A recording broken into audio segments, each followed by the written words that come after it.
ध्रुव आज पहुंचे कहाँ, जहाँ उत्तानपाद ऊंचे सिंहासन पर बैठे हुए थे। और जैसे ही ध्रुव को देखा, उत्तम को नीचे खड़ा कर दिया, ध्रुव को गोद में ले लिया। ध्रुव से बातें होने लगी, बेटा तो ठीक है, तेरी माँ ठीक है? ध्रुव ने कहा हाँ पिताजी सब ठीक है, लेकिन तू आज यहाँ पर कैसे आ गया? ध्रुव ने कहा कि कल लड़कों ने उस बगीचे में तुम्हारे बारे में पूछा, मुझे नहीं पता था, मेरी माँ ने मुझे कल बताया, मुझे बड़ी खुशी हुई और मैं तुमसे मिलने के लिए चला आया। इस प्रकार बातें हो रही हैं, किसी चुगला ने चुगली कर दी और सुरुचि से कहा, महारानी महाराज ने तुम्हारे बेटे को नीचे खड़ा कर दिया है, तुम्हारे सौत के बालक को गोद में लेके खिला रहे हैं। सुरुचि दौड़ी चली आई और ध्रुव को गोद से उठाया, धरती पर पटक दिया और एक थप्पड़ मारा और कहा कि अरे दुष्ट, तू इस गोद में बैठने का अधिकारी कब से बन गया? तुझे गोद में बैठने का इतना ही शौक था तो तू पूर्व जन्म में भगवान का भजन करता, उसके बाद मेरी कोख से आकर के जन्म लेता, तब तू इस गोद में बैठने का अधिकारी बन पाता। भैया ध्रुव की आंखों में आंसू भर आए, सोच रहे हैं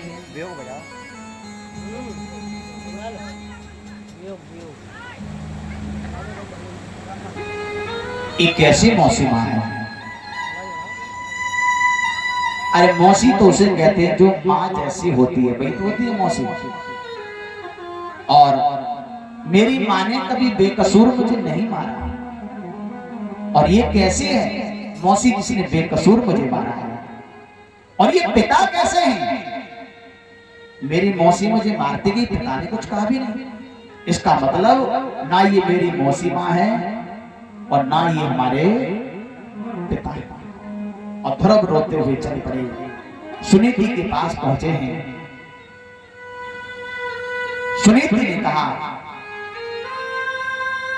बेटा मुझे लग रहा है कि तू कहीं से आज मार खा के आया है, तुझे किसने मारा है? किसने मारा है बोल?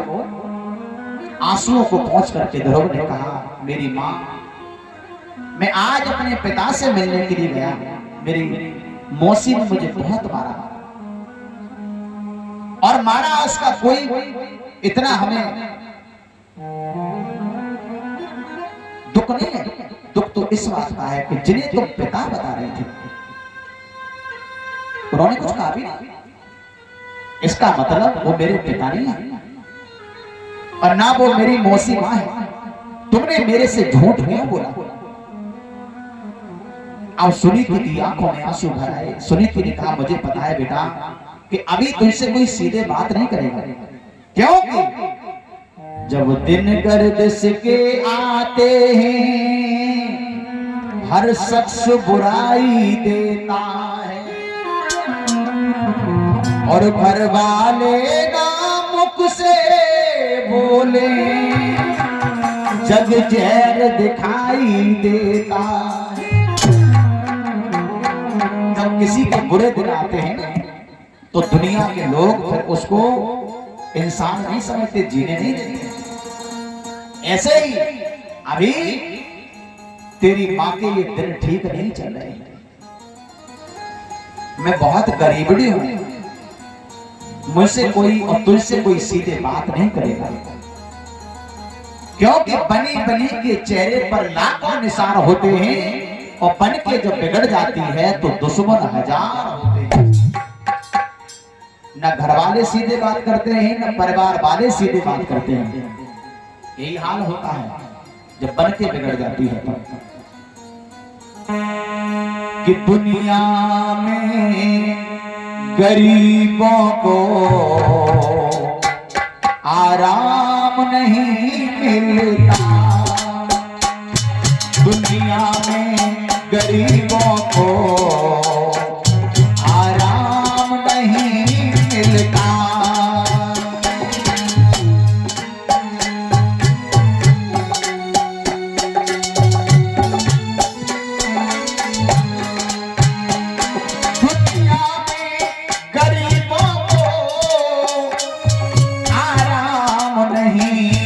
मिलता, आवाज को रोते हैं और अंजाम नहीं मिलता।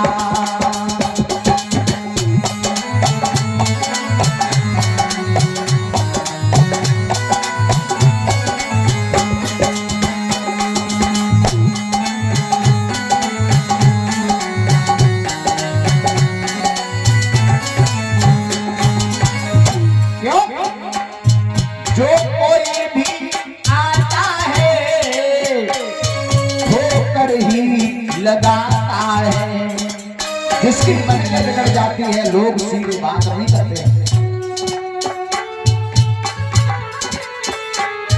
जो कोई भी आता है ठोकर ही लगाता है और मर्दी गरीबों को आराम नहीं मिलता।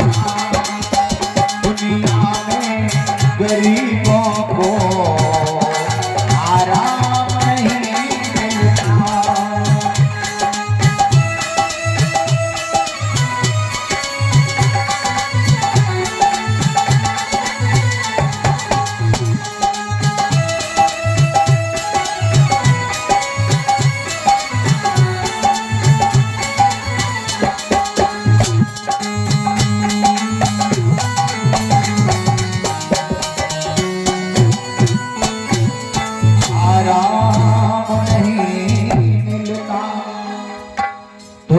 भैया अब जो है वो तो सब ठीक है, लेकिन तुमने मुझे नकली पिता क्यों बताए?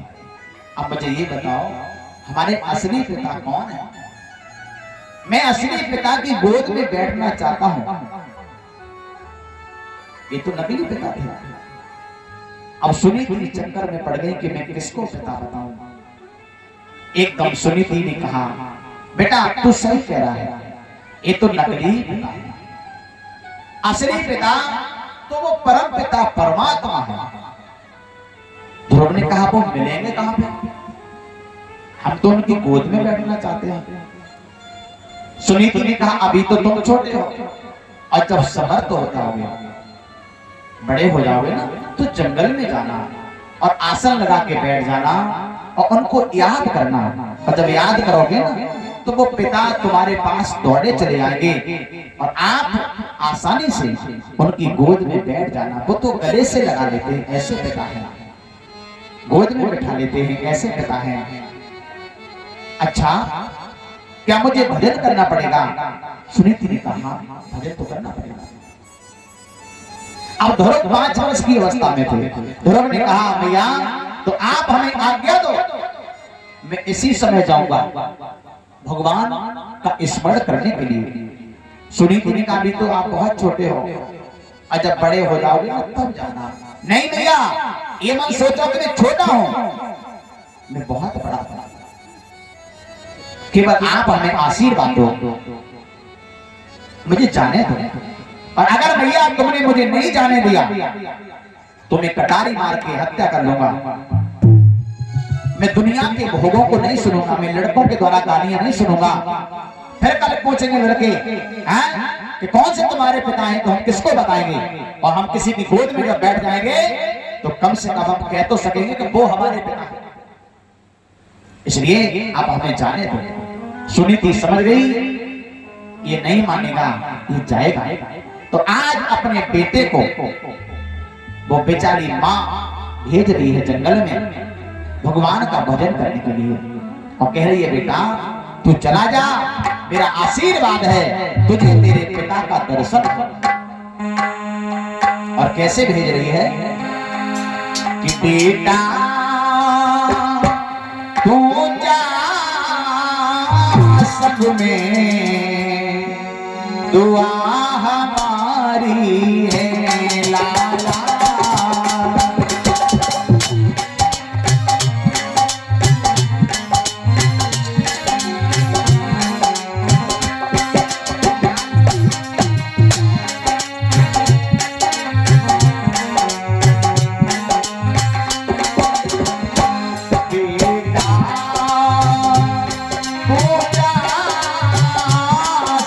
में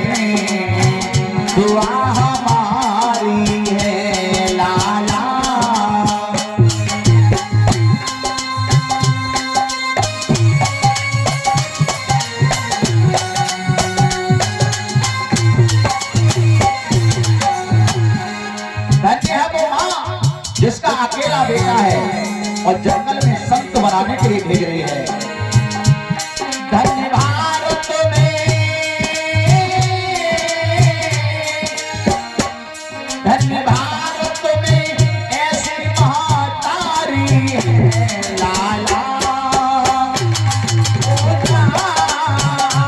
सच में दुआ हमारी है लाला।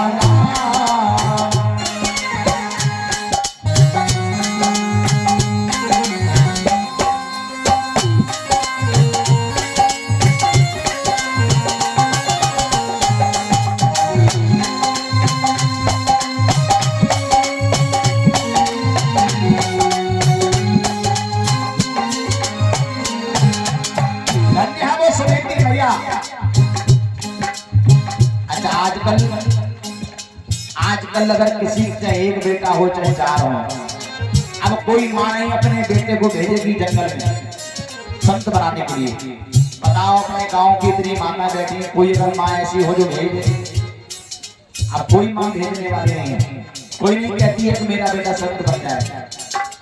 बस सभी माता ये सोचती है कि मेरा बेटा फौज में लग जाए, कोई कह रहा पुलिस में लग जाए, कोई सोच रहा है कि हमारा बेटा प्रधानमंत्री बन जाए, कोई सोच रहा है मुख्यमंत्री बन जाए, सांसद बन जाए, विधायक बन जाए, एमपी एमएलए बन जाए।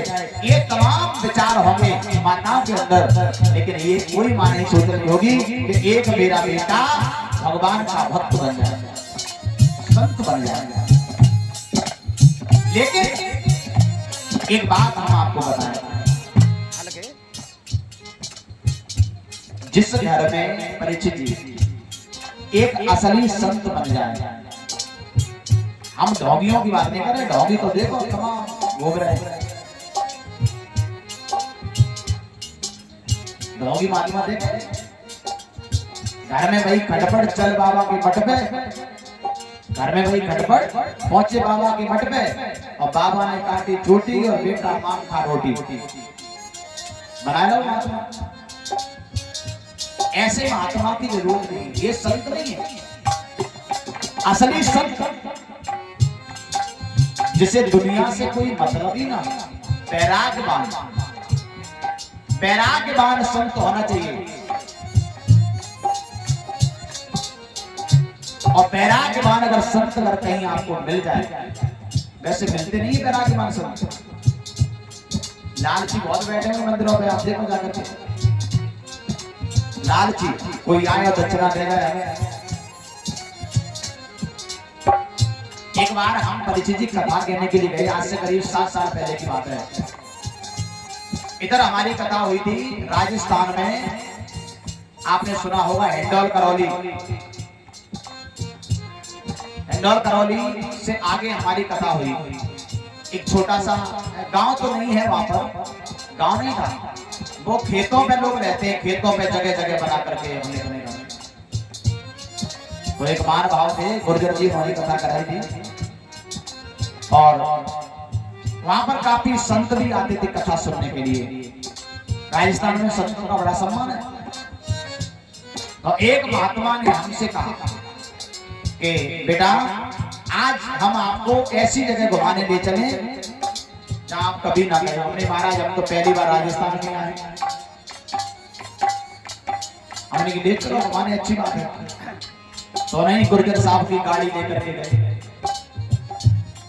एक पहाड़ी इलाका है, एक पहाड़ पड़ा, और पहाड़ बहुत विशाल था, और उस पहाड़ में अंदर एक गुफा थी, और उस गुफा में काफी अंदर जाकर के कम से कम 20 मीटर के अंदर घुसे होंगे। एक महात्मा बैठे हुए थे, और महात्मा की कंडीशन आपको क्या बताएं, कोई महाराज जे भौना के बाल नहीं होते जो धरती पर रखे, जे भौना के बाल धरती पे लटाएं जटाएं तमाम तन पे कटरी आसी नदी लटाएं जटाएं, और ऐसे मालूम पड़ा कि तन तो है ही दीमक लगी हुई है, ये पोजीशन थी। तो वहां के लोगों ने बताया कि ये महात्मा जी इस गुफा से कहीं बाहर निकल के नहीं जाते हैं, और जाएंगे तो थोड़ी बहुत दूर, मतलब अपने से जो पहाड़ है ना, बस पहाड़ पे घूमे और फिर आकर के बैठ गए। सिवाय भजन के अलावा और कोई काम नहीं है। और जब हमने ऐसे संत के दर्शन किए तब हमें मालूम पड़ा कि वास्तविक किसी ने कहा है आग लगी आकाश में झरझर गिरे अंगार, अगर न होते संत जन तो जल जाता संसार। तो ऐसे ही संतों की कृपा से ये दुनिया बची हुई है, योगियों की कृपा से नहीं। ऐसे संत और ऐसे संत आपको गांव में घूमते कभी नहीं मिलेंगे भैया। और ऐसा संत जिस घर में बन जाए उस घर में, ऐसा भागवत ने बताया है कि 60 पीढ़ी आगे की और 60 पीढ़ी पीछे की, और एक पीढ़ी वो जिसमें उसने जन्म लिया है, यानी 60 और 60 120, और एक वो 21 जिसमें उसने जन्म लिया है, यानी 121 पीढ़ी का कल्याण हो जाता है जिस घर में ऐसा संत पैदा हो जाता है। तभी तो कहा गया है के जननी तू भक्त जन के दाता के सूर, और नाय तो प्रिया पांच रहे काए गमावे नूर। पुत्र पैदा करो तो एक संत पैदा करो, सूर्य छत्री पैदा करो जो दुनिया में नाम रोशन कर दे। न के घर में शराबी पैदा मत कर लियो, नहीं तो नाम ही डुबा दे बिल्कुल। आप कुछ माताएं ये अब सोच रही होंगी, मुझे पता है ये माता सोच रही होगी जी हमारे हाथ की बात है कि शराबी पैदा हो जाए, सूर्य पैदा हो जाए, संत पैदा हो जाए, ये हमारे हाथ की बात थोड़ी नहीं है। लेकिन हम कहते हैं ये हाथ की बात होती है कि हमें घर में संतान कैसी पैदा करनी है, संत पैदा करना है तो सूर्य छत्री पैदा करना है कि शराबी पैदा करना है, ये हाथ की बात होती है। मालूम कैसे? आपको हम बताएं बहुत सुंदर बात। पीतल के बर्तन किस किस ने देखे बताओ? पीतल के बर्तन सबने देखे होंगे। पीतल के बर्तन, पीतल के अब तो कम आते हैं लेकिन आते तो अभी हैं। तांबे के बर्तन, पीतल के फूल के बर्तन, तो उस पे लग के आती थी कारोच, कार्बन। कार्बन देखिए लगी होती है, और उस कार्बन को घर पे लाके खूब धो, तो खूब साफ करो। कार्बन साफ नहीं होती क्योंकि वो बर्तन जब फैक्ट्री में तैयार हो रहा था तभी वहां से लग करके आई है, तो वो कार्बन साफ होने वाली नहीं है। आप खूब धो, धोते धोते बर्तन फूट जाएगा, साफ नहीं होगी। ऐसे ही माँ के उदर में जब बालक तैयार होता है ना, तो माँ जैसी संगति करती है। एक पति महाराज आपने देखा भी होगा, और हम भी कभी कभी लोगों के घरों में खाना पीना खाने के लिए जाते हैं तो दीवारों पे पोस्टर लगे होते हैं, कहीं श्री देवी, हेमा मालिनी, शाहरुख खान, गोविंदा, देखे आपने। और जब माँ के उदर में बालक है और तुम सवेरे उठ के शाहरुख खान और गोविंदा के दर्शन कर रही हो, गंदी संदी फिल्में देख रही हो, तो बेटा भगवान का भक्त कैसे पैदा होगा? अंदाजा लगाओ। संगति जब तुम्हारी गलत है, संगति गलत है, तो क्या घर में राम जैसा पुत्र पैदा हो सकता है? आप अंदाजा करके देखिए, संगति का असर बच्चे के अंदर होता है। शाहरुख खान, गोविंदा, गोविंदा के दर्शन करोगे तो ऐसी नाचने कूदने वाला बेटा पैदा होगा। अब वो श्रीदेवी, हेमा मालिनी क्या कहते हैं, श्रीदेवी के दर्शन करोगे तो ऐसी लड़की पैदा होगी जो फेसबुक पे नाच नाच के दिखाएगी दुनिया को, देखो हमारा भगवान। गलत कह रहे हैं तो बताओ।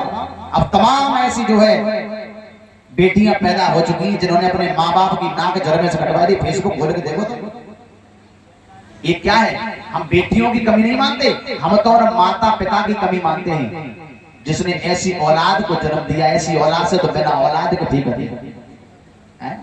जिन्होंने जड़ में से नाक कटवा दी। बिल्कुल माँ बाप को समाज में बैठने के लायक नहीं रखना।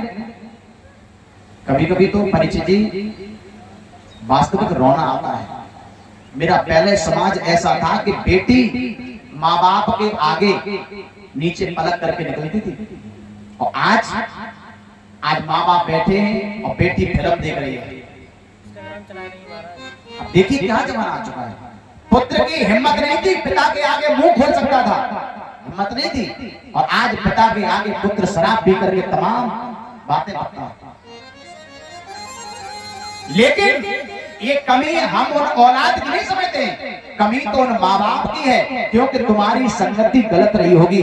इसलिए बच्चा जब उदर में होता है ना, तो गलत संगति का असर बच्चे के अंदर है। जैसे बर्तन हमने बताया ना फूल का, फैक्ट्री से गंदगी लग करके आई है तो तुम साफ नहीं कर सकते। ऐसे फिर अपने बेटा बेटी को कितने अच्छे स्कूल में पढ़ाइयो, वो कभी पढ़ नहीं सकते। कितनी अच्छी शिक्षा दियो, वो कभी शिक्षा सीख नहीं सकते, क्योंकि जाके जैसे नदी नवारे ताके तैसे भरिका, और जाके जैसे मम्मी पापा ताके तैसे भैया।